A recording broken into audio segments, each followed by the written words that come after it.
North Korea is a land where the laws belong to one man only, and that man is Kim Jong Un, who rules from the moment he wakes up to the moment he decides the night is. Patience is over.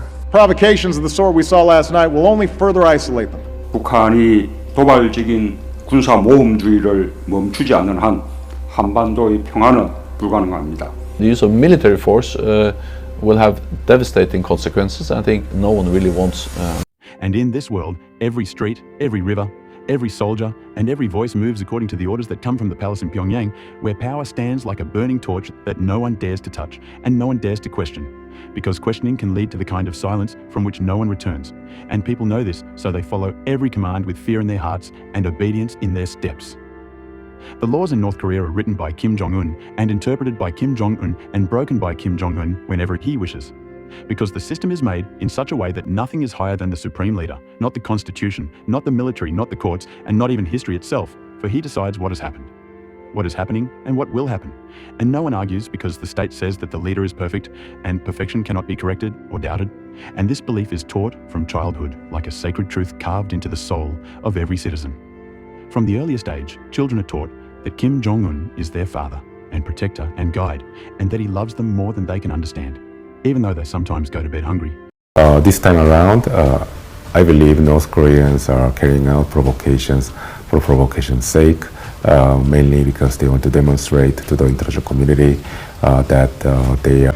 I made it clear to President Xi Jinping that I thought they had an obligation to attempt to make it clear to North Korea that they should not engage in long-range nuclear tests. And I made it clear as well that if they did...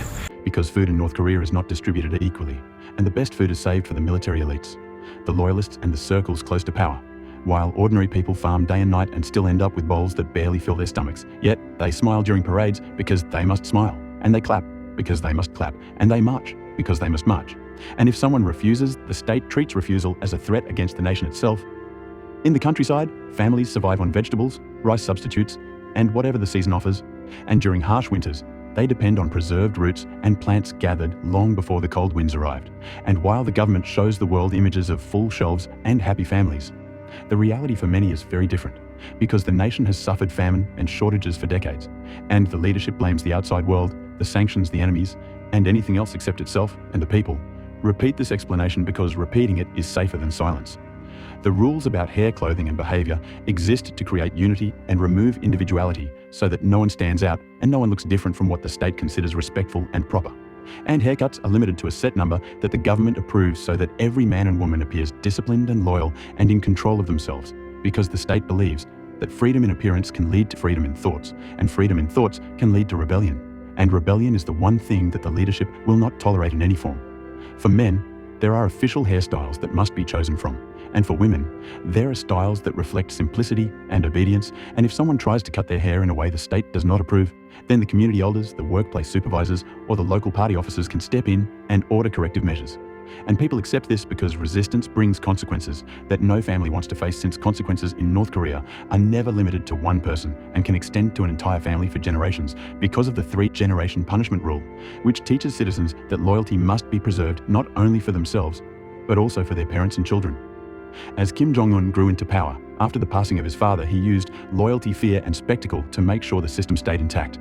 And he reshaped the military, the government, and the inner circles so that every decision, every move, and every breath of authority flowed back to him.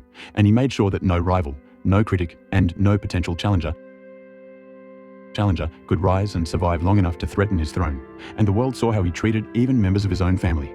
Because power in North Korea demands complete control, and even blood ties cannot stand in the way of political security. Kim Jong Un controls not only laws but also information and communication, so citizens do not have access to the outside world unless they belong to the highest ranks. And even then, everything is monitored and recorded and filtered to ensure that unwanted ideas do not spread, because the leadership believes that foreign ideas are poison that could weaken the faith of the people, and foreign movies. Foreign music and foreign books are banned or severely restricted with harsh punishments for those found guilty of possession, because culture itself must serve the leader and nothing else.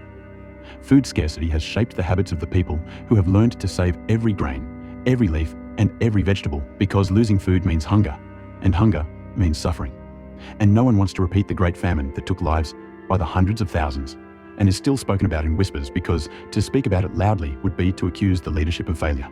And that is not something anyone can afford to do, and so the memory remains quiet, yet present in the minds of older generations who lived through those dark years when survival meant eating grass tree bark and anything that could keep a person alive.